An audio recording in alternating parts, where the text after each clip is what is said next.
누가복음 1장 67절에서 80절까지의 말씀입니다.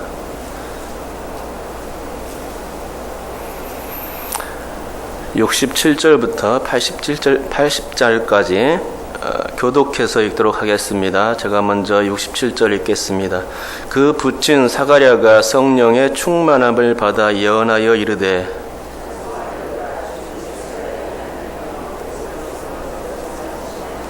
우리를 위하여 구원의 뿔을 그 종 다윗의 집에 일으키셨으니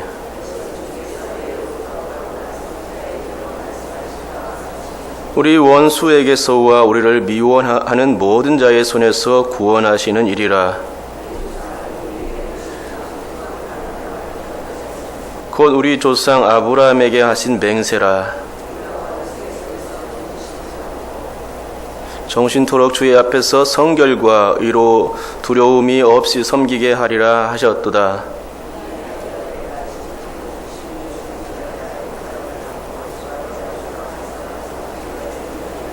주의 백성에게 그 죄 사함으로 말미암는 구원을 알게 하리니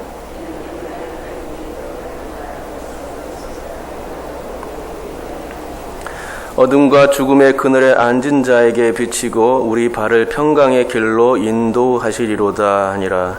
아이가 자라며 심령이 강하여지며 이스라엘에게 나타나는 날까지 빈들에 있으니라. 아멘.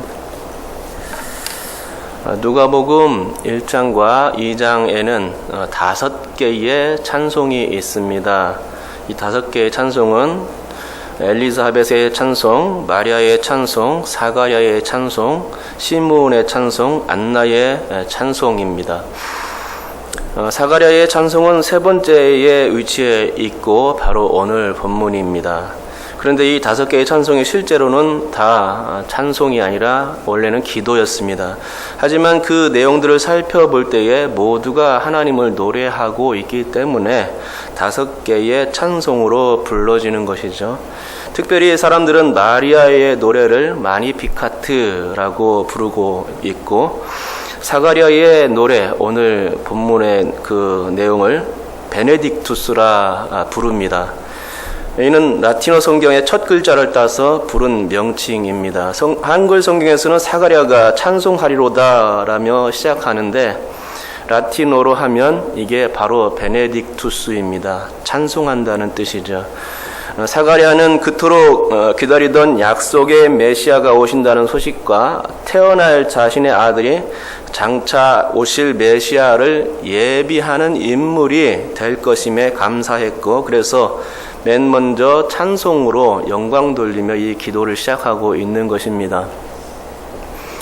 그러면 이 사가랴의 기도에는 어떤 찬송의 내용이 숨어 있을까요? 방금 말씀드린 것처럼 크게 2가지로 압축할 수 있을 것 같습니다. 첫째로는 언약하신 대로 혹은 거룩한 선지자의 입으로 말씀하신 대로 세상을 구원할 메시아를 보내주시는 하나님의 긍휼을 찬송하는 내용으로 되어 있습니다. 이러한 내용이 68절부터 75절까지 또 78절의 하반절부터 79절까지 나타나고 있습니다. 둘째로 메시아가 오시는 길을 예비할 자신의 아들 곧 세례 요한을 주신 하나님의 긍휼을 노래하고 있습니다. 그 내용이 76절부터 78절 전반절까지 해서 나타나고 있습니다. 이 내용에 따르면 세례 요한은 주님의 길을 앞서가서 준비하는 자로 나옵니다. 여기서 길이란 구원의 길을 의미하는데 그렇기에 그가 예비하는 것은 주의 백성에게 죄 사함으로 말미암는 구원을 주시는 예수님을 소개하는 일입니다. 실제로 요한은 광야에서 회개의 세례를 베푼 사람입니다. 그러면서 내 뒤에 오시는 이를 강조했고 그분은 바로 예수 그리스도이죠. 그래서 나는 그의 신발끈을 풀기도 감당치 못한다라고 하면서 예수님을 전했던 것입니다.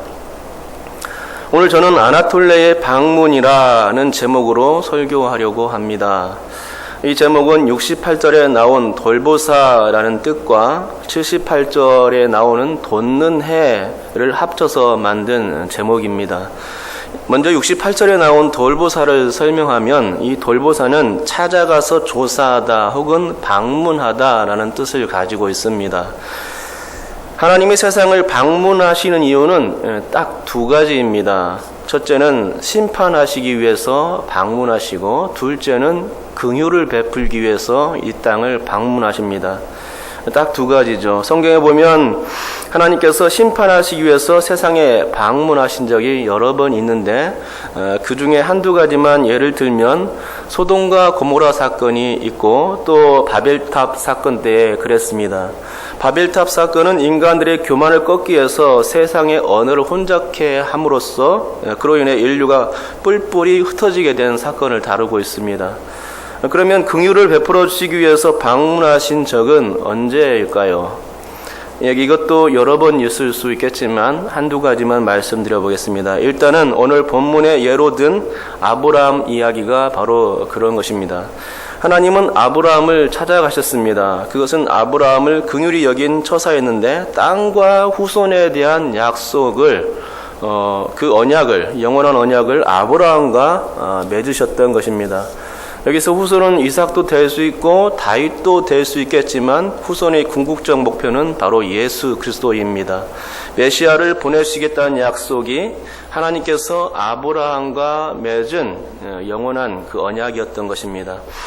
또 긍휼을 베푸시기 위한 예는 룻기에 나타납니다. 룻기 1장 6절에 보면은 그 여인이 모압 지방에서 여호와께서 자기 백성을 돌보시사 그들에게 양식을 주셨다함을 듣고 이에 두 며느리와 함께 일어나 모압 지방에서 돌아오려 하여라고 기록하고 있는데, 여기에 보면 오늘 본문에서 말씀하는 것처럼 똑같은 단어가 눈에 띕니다. 그것은 돌보시사라는 단어입니다.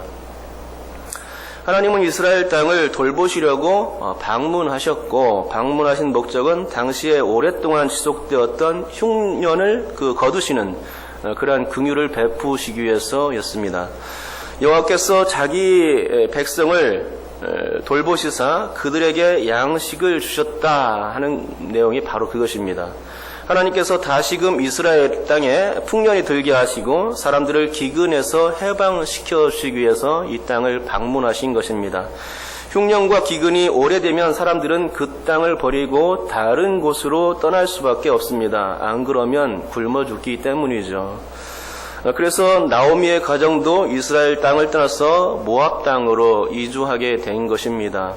하지만 어느 시점이 되니 하나님께서 고향 땅에 은혜를 주셨다는 그런 소문이 모압 땅까지 들려왔습니다.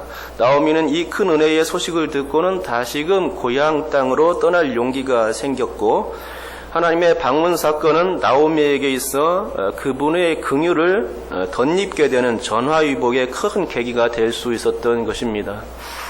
두 번째로 우리가 살펴볼 단어는 돋는 해입니다. 돋는 해는 헬라어로 아나톨레입니다. 그러니까 저희의 설교 제목 아나톨레의 방문은 한국말로 바꾸면 돋는 해의 방문이 되는 것이죠. 그러면 돋는 해는 무엇일까요? 일단 78절과 79절을 한번 읽어보도록 하겠습니다. 읽겠습니다. 시작. 이는 우리 하나님의 긍휼로 인함이라. 이로써 돋는 해가 위로부터 우리에게 임하여 어둠과 죽음의 그늘에 앉은 자에게 비치고 우리 발을 평강의 길로 인도하시리로다 하니라. 아멘.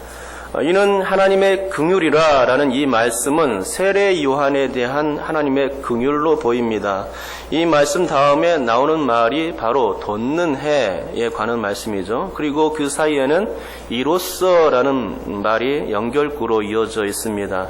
그러니까 세례 요한의 예비사역에 의해서 돋는 해가 뜨게 된다라는 말로 해석할 수 있을 것 같습니다. 그러면 감이 왔을 것입니다. 여기서 돋는 해가 하늘에서 뜨는 해를 가리키는 것이 아니라 바로 빛으로 오신 예수 그리스도를 가리키는 말이 되는 것입니다. 하나님께서 당신의 외아들 예수 그리스도를 세상에 보내시고 그리스도께서는 이 땅에 돋는 해와 같이 방문하신 것입니다. 그러면 돋는 해가 이 땅에 왔을 때에 이 세상에는 어떤 일이 벌어지게 되는 것일까요? 두 가지인데, 첫째는 어둠과 죽음의 그늘에 앉은 자들에게 빛이 비치게 되는 일들이 벌어집니다. 둘째는 우리의 발을 평강의 길로 인도하시는 일이 있게 된다는 것입니다. 그러니까 이 두 가지는 돋는 해가 와서 하는 일인데, 전자는 돋는 해가 세상을 빛으로 구원한다 하는 그런 말씀이고, 후자는 구원 이후의 사람들의 상태를 설명해 주는 말씀인데, 돋는 해가 치료의 광선 역할을 해준다는 말씀인 것입니다. 말씀드렸듯이 돋는 해는 예수 그리스도죠. 예수께서 하시는 일이 이 두 가지인 것입니다. 곧 구원과 평강을 주시는 분, 그분이 바로 예수 그리스도이신 것이죠. 어둠과 죽음의 그늘에 앉아있다는 것은 헤어날 수 없는 그런 상태입니다. 누구도 죽음의 그늘을 벗어날 수가 없고, 누구도 어두운 곳에서 밝은 곳으로 스스로 이동할 수가 없습니다. 세상에 의인이 없되 하나도 없다고 밝히는 것이 성경의 그런 주장이고, 그러기에 어둠과 그늘은 인간들을 항상 따라다니는 찰거머리와 같은 것입니다. 시골에서 농사를 지어본 분은 아실 것입니다. 다 찰거머리, 거머리 한 번씩은 뜯겨보셨죠? 저도 시골에서 지냈기 때문에 몇 번 논에 들어갔다가 거머리에 뜯겨본 적이 있습니다. 거머리가 얼마나 아구차게 물어뜯는지 떼어내려고 하면 얼마나 힘이 든지 모릅니다. 또 거머리가 뜯은 살에는 을에 피가 나게 되어 있죠. 사람이 거머리보다 힘이 세기 때문에 뜯어낼 수 있는 것이지, 만약에 힘이 약하다면 어떻게 되겠습니까? 계속 뜯겨야 하는 상황이 되는 것입니다. 노루나 사슴, 토끼가 왜 늑대나 사자와 같은 맹수들의 공격에 무력한지를 여러분은 아실 겁니다. 그런 동물들은 맹수들에 비해서 힘이 없기 때문입니다. 잡아먹히지 않기 위해서 겨우 하는 것은 무리지어 사는 것뿐이죠. 그렇습니다. 사람은 어둠과 죽음의 그늘에 앉아 꼼짝 못하는 존재입니다. 그것은 꼭 사나운 맹수와 같은 존재입니다. 그래서 인간은 결국 그것들에 삼켜져 죽을 수밖에 없는 존재라는 것입니다. 어둠이라는 것은 사탄과 같은 악의 세력을 생각나게 하고, 죽음의 그늘은 인간의 죄를 생각나게 하는 단어입니다. 사탄과 죄는 인간에게 으르렁대며 달려드는 맹수라는 것이죠. 그래서 그것들에 둘러싸인 인간은 꼼짝없이 당하는 것입니다. 그 자리에서 죽게 되는 것입니다. 그런 상황에서 인간이 겨우 하는 것이 있다면 그것은 단지 선하게 사는 것이고, 율법과 같은 계명들을 지켜서 자기 자신을 보존하는 정도에 지나지 않습니다. 하지만 그런 것들은 구원으로 이끌 수가 없다는 것이죠. 그래서 문제가 됩니다. 더 큰 구원의 존재가 사탄과 죄라는 맹수를 물리쳐 주지 않는 이상은 거기에서 헤어나올 수가 없는 상황이 되는 것입니다. 그것이 어둠과 죽음의 그늘입니다. 사탄과 죄인 것이죠. 그런데 여러분, 예수님이 이런 문제를 해결해 주신 분이십니다. 죄가 없고 이로우신 예수님을 믿게 되면 우리는 죄에서 벗어날 수가 있게 되는 것입니다. 이 일은 십자가상에서 달리셨던 주님께서 해결해 주신 일입니다. 예수님만 믿으면 죽음의 그늘이 걷어지고 밝은 양지로 나올 수 있게 된다는 것입니다. 또 주님은 사탄의 얽매임에서도 인간을 구원해 주는데, 공생애가 시작되는 무렵의 광야에서의 일입니다. 주님은 40일 동안 광야에서 마귀의 시험을 받으시다가 그 마귀를 말씀으로 물리치시고 그의 머리를 짓이겨 버렸습니다. 주님께서 그때 그렇게 승리하심으로써 힘의 기울기는 예수께로 넘어갔고, 우리가 예수님을 따르기만 하면 더 이상 사탄을 두려워할 이유는 없게 되었다는 것입니다. 당연히 어둠은 물러가고 예수 그리스도의 돋는 해가 우리를 비추어 우리는 더 이상 어둠에 거하지 않게 된 것입니다. 그러니까 우리 주님은 우리가 정말 신뢰하고 믿어야 할 구원자가 된 것입니다. 그러면 구원 이후에 주님께서 하시는 일이 무엇일까요? 오늘 본문에서는 평강이라고 말씀합니다. 평강은 세 가지로 구분할 수 있죠. 그런데 이 첫째는 전쟁의 반대의 의미로서의 평화입니다. 둘째는 하나님의 관계에서 오는 화목입니다. 셋째는 마음으로 느껴지는 내적인 평안입니다. 이 세 가지 평안을 주님께서 다 주실 수 있는 것입니다. 평안을 너에게 끼치노니 곧 나의 평안을 너에게 주노라. 내가 너에게 주는 것은 세상이 주는 것과 같지 아니하니라. 너희는 마음에 근심하지도 말고 두려워하지도 말라. 라고 주님께서 말씀하셨습니다. 요한복음 14장 27절의 말씀인데 주님께서 평안을 주시는 분으로 자신을 직접 소개하고 계신 것입니다. 주님은 세 가지의 의미의 평화를 다 주실 수 있는 분이시죠. 이 사실을 여러분께서 믿으시기 바랍니다. 주님께서 주시는 놀라운 평안을 받아 누릴 수 있기를 주님의 이름으로 축복합니다. 그렇습니다. 저는 오늘 예수께서 이 땅에 방문하셔서 하신 놀라운 일들을 소개하고 있는데 그것은 바로 압축해서 말씀드리면 구원과 평강인 것입니다. 그런데 이 구원과 평강을 한마디로 얘기한다면 무엇일까요? 그 말을 본문에서 찾아본다면 저는 속량이 아닐까 생각해 봅니다. 68절에 있는 말씀입니다. 우리 다 같이 68절을 한번 읽겠습니다. 읽습니다. 시작. 찬송하리로다 주 이스라엘의 하나님이여 그 백성을 돌보사 속량하시며. 아멘. 주님께서 돌보실 때 곧 방문하실 때 하시는 일이 있는데 그것은 바로 속량인 것입니다.